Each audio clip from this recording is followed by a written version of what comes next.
একটা নতুন বাংলাদেশের বাস্তবতায় প্রবেশ করেছি এবং আজকে আমার মনটা ভরে গেছে। আমি যখন সকালবেলা র্যালি দেখছিলাম, যে র্যালির মধ্যে, শোভাযাত্রার মধ্যে সব জাতি গোষ্ঠী একসঙ্গে অংশগ্রহণ করেছে এবং সবাই একই সাথে আনন্দ করছে, ফুর্তি করছে। একজন সাংবাদিক আমাকে প্রশ্ন করেছিলেন ওখানে যে উনি নাকি, এটা ওনার বক্তব্য, যে একজন চাকমা বা কোনো জাতিগোষ্ঠী তার হাতে বাংলাদেশের পতাকা দেখেছেন, এতে উনি খুব উদ্বেলিত। আমি বলবো এটা উদ্বেলিত হওয়ার কিছু নেই, এটা তো স্বাভাবিক। ঋতুপর্ণা চাকমার কাঁধে তো পুরো বাংলাদেশ, কি বলে, বাংলাদেশের দায় ওর কাঁধের মধ্যে আছে। ফলে তারা সবসময় আমাদের মধ্যে ছিল। তাদের নতুন বছরও সবসময় বাংলাদেশে আসতো, তাদের চৈত্র সংক্রান্তিও আসতো, তারা তাদের মতো করে উৎসব করতো। তবে আমরা যারা সংখ্যায় বেশি, আমরা হয়তো তাদের দিকে তাকানোর ফুরসত পাইনি। কিন্তু আনন্দের কথা হলো এই যে আমাদের অন্তর্বর্তী সরকার এই দিকে দৃষ্টি দিয়েছে এবং আমরা বিশ্বাস করি এবং আমরা আমাদের কাজের মধ্যে দিয়ে সেটা দেখানোর চেষ্টা করেছি।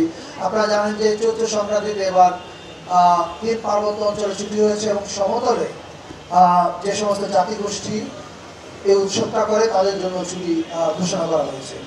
শুধু ছুটি ঘোষণা করে না, এবার উৎসবের দিকে যদি আপনারা তাকান সারা দেশ জুড়ে, আমার মনে পড়ে না এরকম সবাই মিলে মানে অন্তর্ভুক্তিমূলক এবং রঙিন উৎসব আমরা সর্বশেষ কবে দেখেছি।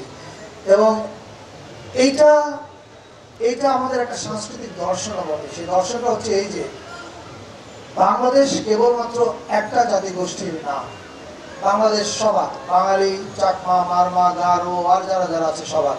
এবং আমরা যখন সবাই মিলে একটা বাংলাদেশের স্বপ্ন দেখব, তখন দেখবেন যে আমাদের মধ্যে বিভেদ বা ফাটল তৈরি করার সুযোগ কম হবে। এবং বিভেদ এবং ফাটল না থাকলে কিন্তু কোনো রকম ফ্যাসিবাদের উৎপাদনের সুযোগ থাকে না। ফলে আমার মনে হয় আমরা অল্প করে হলো, ছোট করে হলো, ঠিক দিকে হাঁটা শুরু করেছি। এবার আমি একটু এই মেলার প্রসঙ্গে আসতে চাই। মেলা তো এমন একটা জায়গা, আপনারা জানেন যে যেখানে দুই পক্ষই খুশি থাকে। পৃথিবীতে খুব অল্প জায়গা আছে যেখানে দুই পক্ষ খুশি থাকে। মেলায় যারা পণ্য বিক্রি করে তারা বিক্রি করে খুশি হয়, যারা পণ্য কেনে তারা কিনে খুশি হয়। ফলে দুই পক্ষ খুশি থাকে, এরকম জায়গা আসলে সবারই মন ভালো হয়ে যায়, আমাদেরও সেই কারণে মন ভালো। তবে মেলার এই কেনাবেচার বাইরেও এটার একটা সাংস্কৃতিক গুরুত্ব আছে, যেটা আমাদের আগের বক্তারা অনেকেই বলেছেন। সেই জায়গা থেকে কিনা জানি না, আমি 2 দিন আগে মিরপুরে 5টা জাতিগোষ্ঠী, চাকমা, মারমা, গারো, ত্রিপুরা, এরকম আরও একজন কেউ ছিল, 5টা সম্ভবত, তাদের একটা উৎসবে যাই। তো সেখানে অনেক উদ্যোক্তা আমার সঙ্গে দেখা করতে আসেন এবং কিছু কথা বলেন, যেটা এখন আমি আমার কলিগ, বড় ভাই আদিলুর রহমান খান শুভ্র ভাইয়ের উদ্দেশ্যে বলবো। এবং আমি নিশ্চিত উনি ওনার মন্ত্রণালয় এবং আরও যেসব মন্ত্রণালয় এখানে ভূমিকা রাখার প্রয়োজন তারা রাখবে। তো ওখানে আপনারা জানেন যে অনলাইনে খুব পপুলার একটা রেস্টুরেন্ট আছে, হেবাং নাম। হেবাংয়ের উদ্যোক্তা এবং আরও কয়েকজন এসে আমাকে বলেন যে ওনাদের ঢাকায় এসে এমন